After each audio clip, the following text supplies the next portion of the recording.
Jama'a assalamu alaikum, muna muku barka da zuwa sabon shafinmu na Global Hausa TV.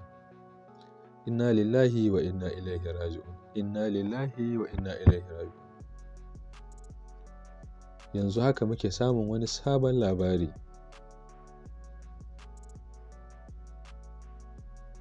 Sai ku gyara zama domin jin wannan labari daga farkonsa har zuwa ƙarshe.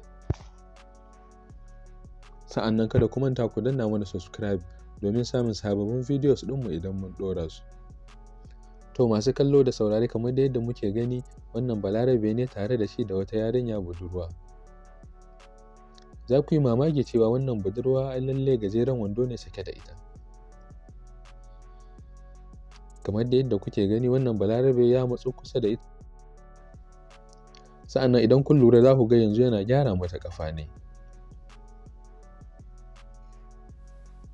To ko me suke shirin yi ba mu sani ba, sai dai ku gyara zama ku ci gaba da kasancewa tare da mu domin jin me zai kasance a gaba.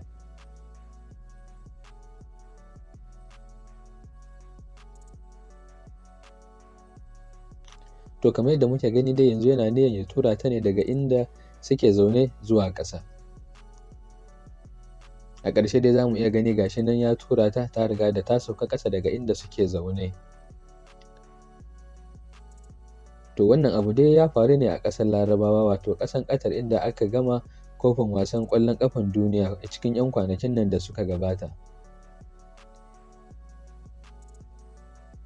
Sannan daga ƙarshe muna neman mu ji ra'ayoyinku akan wannan bidiyo da kuka gani.